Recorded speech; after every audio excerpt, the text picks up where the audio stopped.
So involuntary sponsor of the week is your regular COVID announcement. Go get your COVID booster, just like President Trump did last week.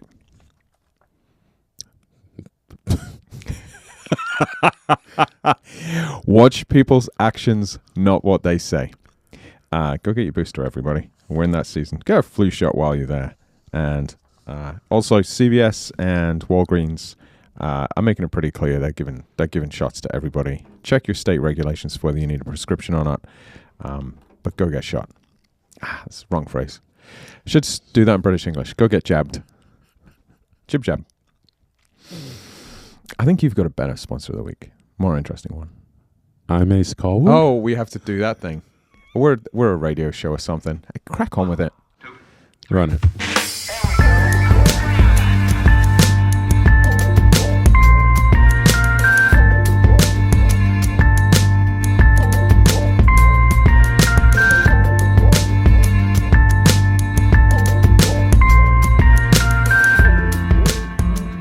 Okay, yeah, no, I do have, I wouldn't say a better involuntary sponsor. I don't know if that was like, I feel like we started with a PSA more than a sponsorship. Oh, true. Yeah, public service announcement. Involuntary sponsor of the week.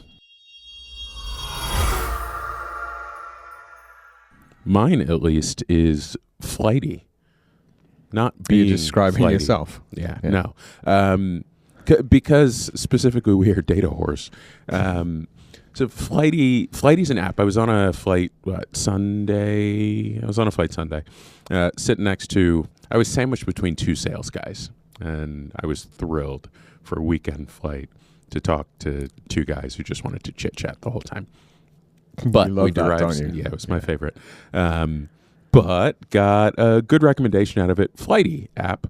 So basically, Flighty app is twofold. It's like a travel aggregator. So all of your travel across airlines, it will pull all of the data from your flights into one place. You can forward your confirmed flight ticket email to the app, and it will pull all of the data from that confirmation, or you can give it access to your calendar, and it will pull all of your historical flights.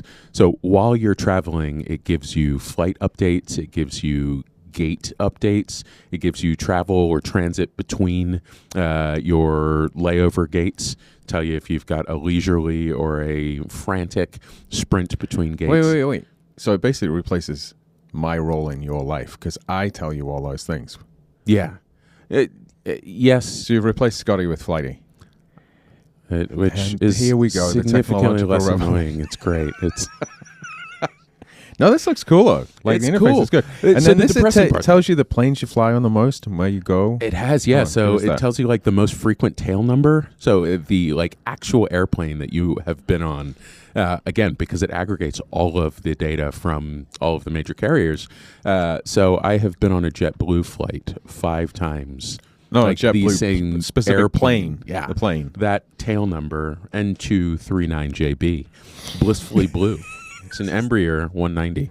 And it's 19 years old, and I have all of that data in front of me, which is awesome. I've flown on 35 different aircraft. The newest one has been 2 months old. The oldest one has been 35 years old, and I fly on 757s most regularly. The depressing part of Flighty is it tells you it has an all-time delay report. So it's basically Spotify Wrapped for folks who fly frequently. This is how much of your life you've lost sitting at a gate. 32% of my flights have been delayed. So 163 of 512 flights arrived later than scheduled. And I have lost 117 hours to delays. So, if you're a frequent flyer, this is either really cool or wildly depressing. I've also spent 46 days and 6 hours in the air across 73 airports and 11 airlines. So it's...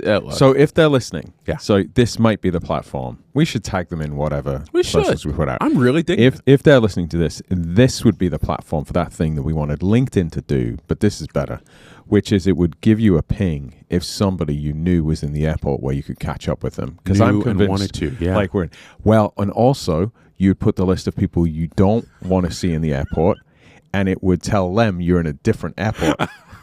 This is like so much here. I am always Yeah. at Heathrow Yeah. for anybody who's flying domestic in the States. I'm So never here. you touch down in Detroit and say, your friend Scott Wayne is in Guatemala Airport right now. You're like No, he's hell not. is he? I know. No, he's I not. have his He's calendar. somewhere I in know this he's- airport. That would be cool. It would be cool. So there's Flighty. They have not paid. They should pay us for this. And because a lot of my data will end up in their app. Hey, talking about Flighty, I'm getting so many questions about what we think about the so-called peace agreement. Do we think anything Gaza. about it?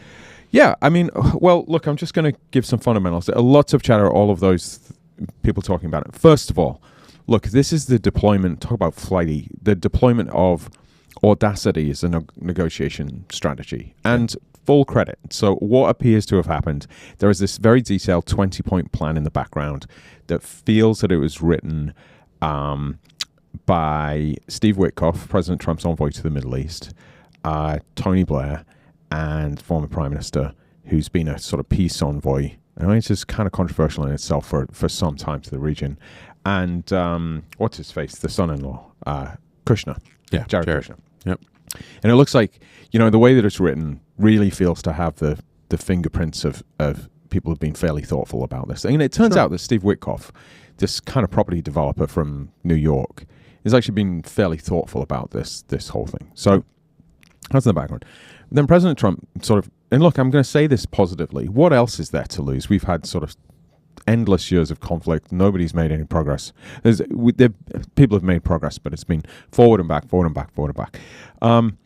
And he just kind of announces there will be a peace. And, it's all showmanship and people fly in and doff the cap and bend the knee and all of those things. And you announce it. But what they're announcing is stage one. So hostages released, Palestinian prisoners released in exchange. And it's absolutely wonderful on both fronts, actually. Mm-hmm. But then you get to stage two of so what happens next? And there's talk about this board of peace that the president would chair but would be run by somebody else. And that's all the whispers that it would be Tony Blair that was sort of a de facto running this thing. Okay. Yeah. And that they would run Gaza and would eventually transition to Palestinian leadership that was not Hamas. Mm-hmm. Now, this is where you get to the trip point, though. If Netanyahu... So here's my summary. If Netanyahu is in power... And this looks like it's saved his political ass because the hostages are now out and remains being returned. And you could argue, there'll be debates about things could have been differently. But he's part of a right-wing coalition, a very extreme right-wing coalition that has no interest in there being a two-state solution, as in there being an independent Palestine. And this board of peace, it would naturally, and you may have noticed that President Trump hugged and had a great conversation with Mahmoud Abbas of the Palestinian Authority of the West Bank, so the other half of Palestine, so to speak. Now, the natural progression would be that you get a unified Palestine that's both Gaza and the West Bank, of which the Netanyahu coalition have no interest in at all. So they've got the hostages.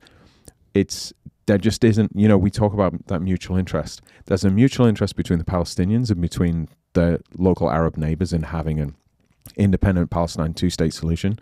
There's that interest from the Western powers who have been pushing for this for a long time. But weirdly, there's a common interest between Hamas and Netanyahu. They don't have to like each other to have a common interest. Mm-hmm. A mutual interest in there not being a singular government between the West Bank and Gaza, because that would allow for a two-state solution. And so just if you have to place money on it, you step back away from the personalities and the emotion of it and just say, what's the likelihood of this deal taking place when Hamas still de facto controls Gaza and Netanyahu is in charge of Israel? It's low likelihood. But let's see if there's another audacious move that moves it forward.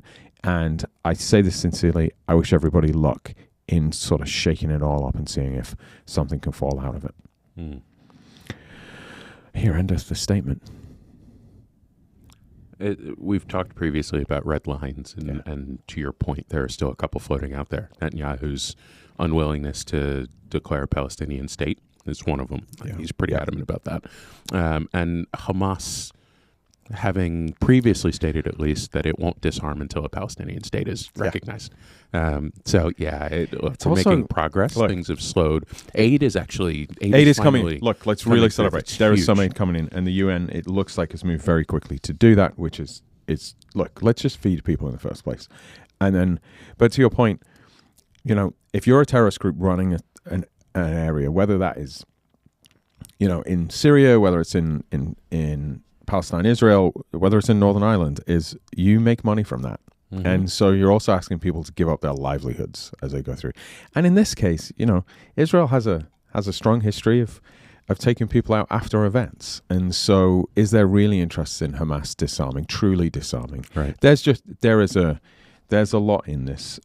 There's also some reasonable evidence that, and look, this gets a little controversial, but during the election in which Netanyahu won years and years ago, was during the time that Palestinians were voting for who would govern Gaza. Gazans were voting for who would govern Gaza. The Palestinian Authority lost to a democratic election for Hamas. Mm. And there's sort of indicative guidance that was encouraged by Netanyahu when he was out of power, because then once you had Hamas in government in Gaza, Israelis voted right wing rather than left wing, and then the two-state solution was off the table. So it's just, look, everybody's operating on their basis of their self-interest and their beliefs. But in answer to the question of, do we think that we're making real stable progress? If the president continues to apply huge amounts of pressure on the Israelis, maybe. Hopefully. I wouldn't bet my own money on it. That's telling. All right. Oh, while we're in sort of tank radio territory, we're talking about... this is tank radio. We should play a sting. You should do that.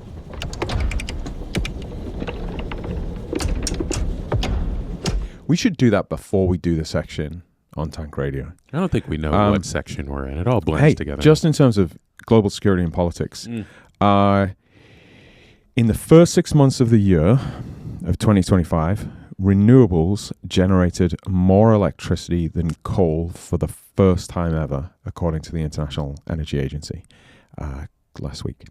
So, look, in spite of all the commentary and everybody talking about these things, renewables globally generating more energy than coal. That is a huge step around climate change. Technically, it was only 3 months because half of those 6 months are nighttime. How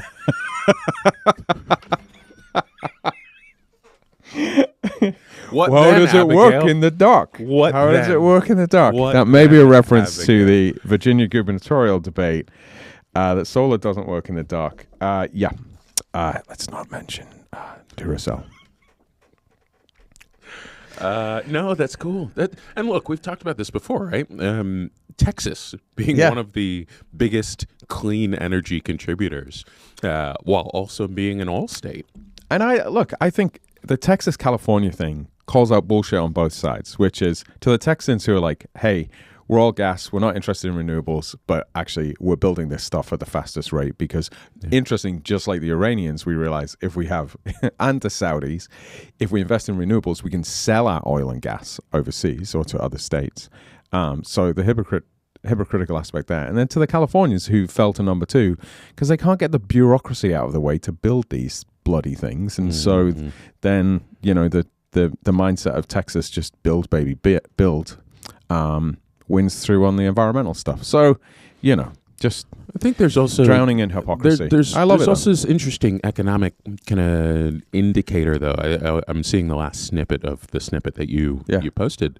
In India, installations of renewables grew faster than the demand for energy. I think there's this indication that just because we build it, they will not necessarily come. But on big things like infrastructure, there is this idea that understanding the future is trending in a direction irrespective of the politics of it. Like you see some investment in these areas as, oh yeah, we think this is A, probably good, B, probably economical, and C, we are going to see mass adoption later on and we have to be investing now. I think India, given its population of 1 billion and change, is a good place to look to see what the future looks like. But we saw it with banking, right? We saw India leading the way with respect to digital payments. We've seen India lead the way with respect to microloans. We've seen India kind of on the forefront of a lot of the technological advances that the world has an opportunity to take advantage of. Renewables being invested in, I think, is an interesting indicator as well. Yeah, and look, this allows me to make my frequent plug to the British government that I should be the next candidate for the governor of Bermuda. Because I'm just looked at the current governor of Bermuda, Andrew Murdoch. Who's he? I don't know. Surely I'd be better than this Murdoch fella. So why Bermuda? Because there is this argument that the future of the world is determined in Bermuda because the huge global reinsurance markets are all headquartered, or the companies that operate them are headquartered in Bermuda for various tax reasons. And part of the big tourist industry in Bermuda is, I don't know if you know this, boards of insurance companies, if they're registered in Bermuda, have to hold a board meeting in person in Bermuda. And that sounds terrible. Yeah, I know. So it keeps the money running through and all those things. But the insurance markets, this argument is look, advocacy is really important because in a way you start flagging the issue and identifying causes of risk. And as the climate is changing, these houses are falling into the sea, insurance rates are changing. Flood risk, right? You can't get flood insurance for all kinds of things. But the future of the world is determined in Bermuda by actuaries and heads of insurance companies that are looking at risk portfolios. Well, renewables diversifies risk, right? And so it diversifies against oil prices, and the more global it is, the more you can spread that risk. And so I think in all of the depressing news that's out there, I didn't expect us to be so upbeat today because we've both been a little bit punchy this morning. I actually think there's some good news in all of this. Yeah. Like, to your point, there's the surface politics, but then there's the underlying dynamics. And yeah, will the industry be hit by the removal of subsidies? Absolutely. But it may benefit from the reduction in red tape. So we'll see. I think the upside of you being the mayor of Bermuda. Governor. So you get you get your own flag. There's your own flag. And listen, I don't think they do this anymore. But if people think I'm not wearing ostrich feathers when I'm the governor of Bermuda, they are wrong. Look, I would settle for pastel Bermuda shorts and knee-high socks. Hey, it is the business uniform of Bermuda. It would make me very happy. If you would look just like this. Oh. Like an Easter egg. Just think about that. We'll post a photo. I've got to look somebody up. Just entertain people for a second while I look this up. And I have nothing entertaining to share. But let's just stay with this. Do you think that Bermudans could handle you in Bermuda shorts? Me? Yeah. Yeah. I have great legs. All right. I'm just gonna say this to you, just to tempt you further. Somebody I used to work with, who became a really good friend, is the GM of the BBC, the Bermuda Broadcasting Corporation. So Heather, if you're listening, we are on our way with Ace in his pink shorts, and we are ready to roll. I feel a coup coming on. Pink shorts. That's all right. They're salmon when I wear them. Let's move on before Heather loses her job. Can we you mentioned risk as we were kind of talking about economics and politics. We had a buddy over for cigars in the clubhouse yesterday. Yeah. And one of the things you mentioned was the nuance between a calculated and a calibrated risk. I'm curious I didn't probe then because, we had 9 conversation threads going at the same time as we do. But it sat with me overnight. And what's the difference? I have an opinion, but I'm curious to hear kind of your distinction. So, yeah, I didn't think about it much when I said that because I was suggesting that he who shall be undisclosed, it was Ron Carey, he drives me crazy because he comes over and he's always very relaxed and chill while being stupidly successful, and then calls out the nonsense that we do and sort of says what we should do without. There are lots of people telling us what we should do with the business, and he says things like, it's interesting if you were to do this, and we're like, oh yeah, we should probably do that anyway. No, I find So calculated versus calibrated. Calculated risk to me seems like if we do this thing, this is the risk that it will go wrong or right. Calibrated risk seems more proactive in that, well, let's take this degree of aggression in whatever market it is, and calibrate that risk relative to our tolerance. So instead of it being a binary of this is risky or not, are we willing to take it? Understanding the risk and making a binary making trade-offs. decision Yeah. versus managing the risk appropriately So, for where you are and what you're trying to accomplish. I guess it's a bit like a BATNA that we talk about, right? Your best alternative to a negotiated agreement. Like I often see clients who are saying, well, the risk of me making this career choice or this M&A is X. I think I prefer us to say, well, look, how can we change the dynamics of that risk-reward mechanism? And I think that's what I meant by calibrated. Calculated feels more like a gamble, one that might work in your favor, and you understand the inputs and drivers there. Versus calibrated, I think comes from the school of create your own luck. And so control what you can control and influence the variables is one of those things we say quite a bit, borrowed from my time working with the Army.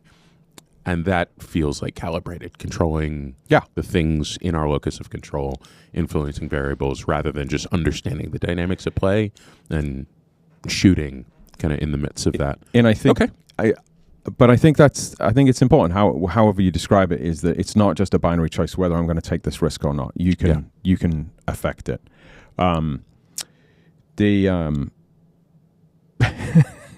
See, as we're talking, he's literally emailing us, trying to make us better. Yeah. Well, keep trying, Ron. Keep trying. Oh, shoot. Where was it going? It's gone. And we're moving.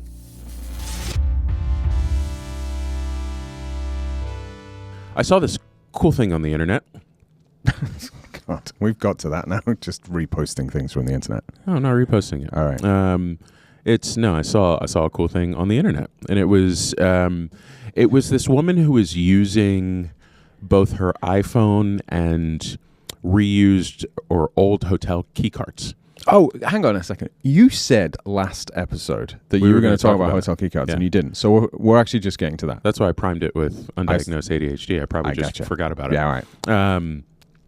So this woman is repurposing old hotel key cards to basically start to give herself prompts and cues to stay on track during the morning. So one of the things she does is uses the shortcuts on your iPhone.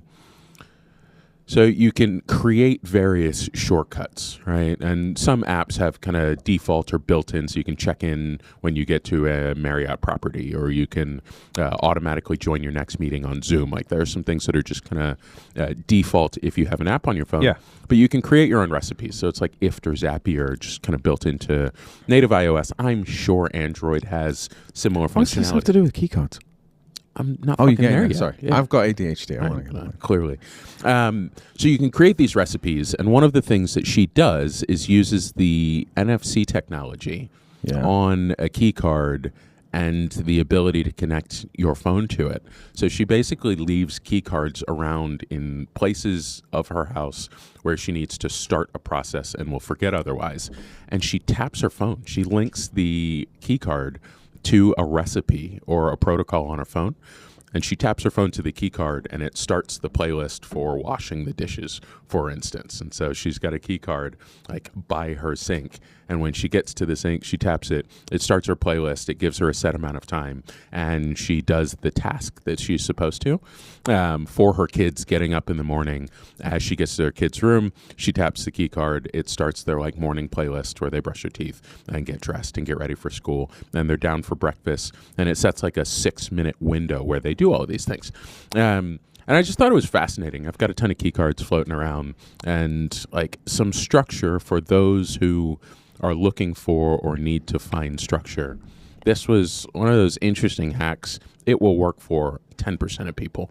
But I thought it was a unique way of using technology that I hadn't seen yet, and I dug it. So This is one of those infuriating things where I want to say something like, hey, I'll create a key card, and she taps it and goes, this is dumb, just make a recipe and put on your playlist. And then I'm like, oh, but yeah, if you were looking at like early dementia, and so somebody's at early stage of dementia and they can still use a phone, but it's like, what do I do here? And you tap the thing. Yeah. There might actually be something in this. There's some merit in it. God. I have been having this. So what do? You can just like strip the near field card from a hotel key card. Yeah. Like, by the way, top tip for those traveling: don't trust those locks. Always lock the door. I may have experienced, keys that override those things. Yeah. Yeah. Yep. So you can create. I don't remember what exactly they're called, but basically a recipe, and you can add like one of the triggers as an NFC tap, and so you sync the key card. Oh, so you don't change the signal from the card; it's just whatever the signal is from that card. The signal is then you tap your phone to sync the two, and then when you tap this NFC, it starts rolling. Related though, I've been having this introspective. You should stop that. Right. No, I've been thinking a lot about neurodivergence, and I've been thinking about diversity. I know we're not allowed to say that anymore. Look, my face tends to tell on me when I disapprove of a thing or think a thing is stupid or am just generally not thrilled with a thing. And I have been appreciating that, especially when I see somebody, my fiance is a really good example of this. When I see her do a thing, my face says, why the fuck would you do it that way? That's what it says. You don't need to explain that face to me. I know that face. Yeah, I see it frequently. Why the fuck would you do it that way is what my face says often. And I think two things are true. I would probably do a number of things wildly differently than most of the people I interact with. But secondly, I'm enjoying this so much. I am making space for people to do things the way that they would do it. Do it the wrong way. What you wanted to say was doing the wrong way. No, that's not. That's not what I said. And you don't know what I want to say. I know what you thought. But yeah, I think a lot of the things that I have created, this is partially linked to the creativity conversation we were having the other day. And the fact that we joke that this is the clubhouse where we are is the inside of my brain. Like, the inside of my brain is different than a lot of people's. I don't know if it is better or worse. There's no value judgment to different, but my brain functions differently, and I know that. And if my brain functions differently, I have to make space for other people's brain to function differently. This is not a profound statement. It's just I've been thinking about it the last couple weeks, and have to step back and just meet people where they are and let them process the way that they want to tackle a thing differently than I do. And that's my growth for the week. I can be less of a dick when somebody does something differently than the way I want them to. See, those near field communication, those hotel cards, my worry when I saw that was you might put them all over the office. And the analog to this is you'd put them all over yours and Jules's house. And you'd have to tap it and you go, this is the right way you do. Every time I go to one of those studio sets, I can feel, I was there with Brandon earlier this week and I was describing how the studio works. And there was a moment I could feel your shoulders tense up. And I even told him, I was like, he's upset right now because it's not the way he does it. This is the way that I do it. You work for me and he's going to tell you to do it differently. Do not listen to him. This is... So, but I think that's related. Yeah, no, but you're spot on. Because I had a moment where you said a thing and I was like, why the fuck would you teach it that way? That's a ridiculous way to introduce this particular thing. It would land so much better if. And look, that is because I'm also arrogant and et cetera, et cetera. But yeah... I think I'm just appreciating probably a bit of maturity and probably a bit of settling in is that we are all going to... I was at an event this morning.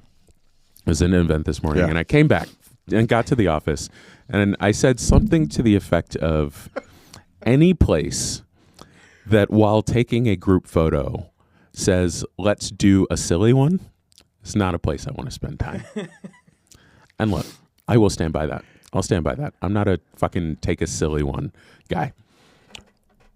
But some people are, and that fills some people up. And I think what I'm appreciating of hyperpolarization right now and the work that I do as a mediator and the conversation we're having about neurodiversity and the ways that people are like hacking their lives just to make ends meet or figure out process or feel like they're less shit.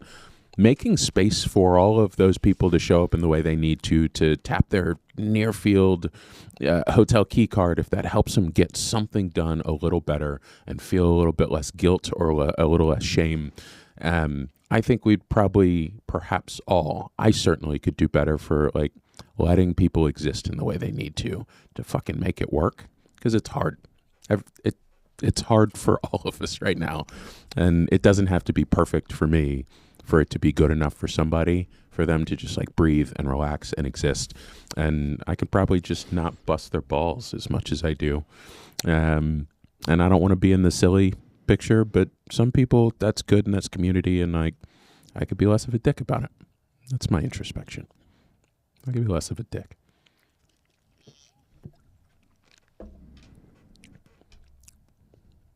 What's next? I'm just letting it sit there. No, hey, like this comes up a lot, and I would say for 90% of the people who listen to this, because we know who you are, because we get the feedback from which cities download it, and we can guess pretty well, right? Is that there's, by the way, do you know how many people listen to this? 250, 300? It's a few hundred. Okay. Yeah, which I love. Huh. Because that feels to me, but almost all of that few hundred will be in the same special bubble that you're in. And we were talking about this yesterday with a group of government leaders and some judges, which is projecting on, if you're in that situation where you're leading an entity like that, or you've reached that level of influence, is the likelihood that other people are thinking like you are is nonsensical, right? And so it makes sense to me that you don't like what most people like. That just mathematically makes sense. Right. Yeah. And so also the opposite is true, that most people won't like what you like because, and I mean this with love, because you're special. And who wouldn't want to be special? Yeah. Right.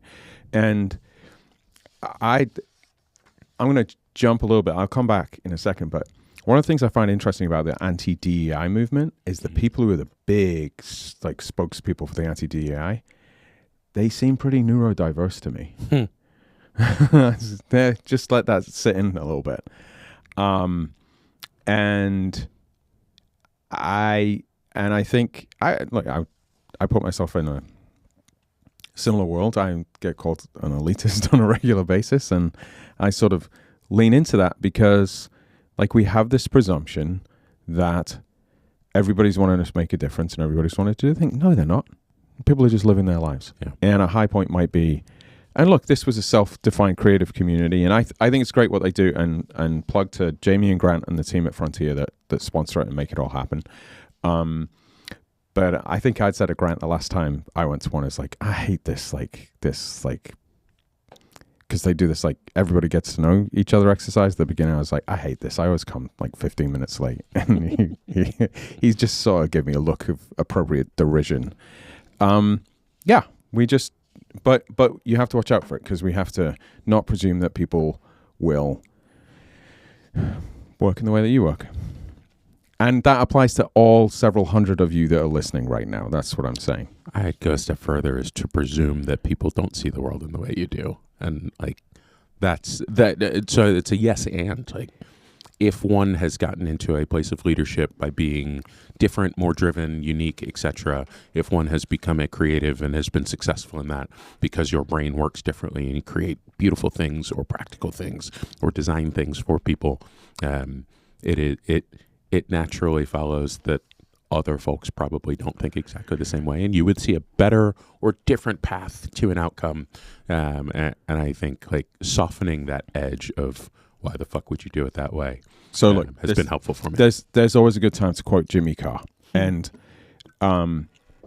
this is actually going to be this week's Envoy Note. It's simply going to be this quote from Jimmy, because it's funny you went to this place this week, because I feel like a lot of our clients are experiencing this, which is but why aren't people just doing this thing? Like, it's so obvious, it's so clear. One, I believe we have to lower expectations of the general public, that we are over attributing people making right choices, sensible choices, and the evidence is overwhelming that we don't, right? Whether it's around public health or long-term decision making around anything. So Jimmy Carr's line is, happiness, the equation for happiness is your current situation minus your expectations, which I think is brilliant. And if you just expect people to be incredible, then you're going to be unhappy. If you expect people to be less than incredible, your odds of being satisfied are increased. And this isn't just to like lower your standards, but it is just that, you know,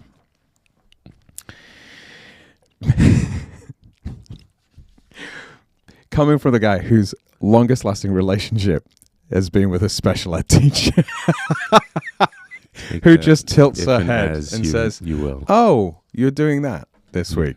Okay. I've got to go for lunch with my dad. Why don't you finish this by yourself? I think we're done here. Where are you next week? Oh God, I don't know. I think I'm here. Oh, I'm going out to the woods. I'm in the mountains. I'm hiding out for a couple of days. Otherwise, I'm in Richmond. So come visit us. Seriously, we've got space now. We've got a place for you to stay. If we like you, come visit. If we don't like you, don't. And the way you'll know that is if you're in an airport and you're on the Flightly app and it says that I'm in Azerbaijan. That's the key. I'm Scott Wayne. And I'm Ace Colwood, and I'm getting bailed on for lunch. So we'll see y'all next time. See you soon, Pops.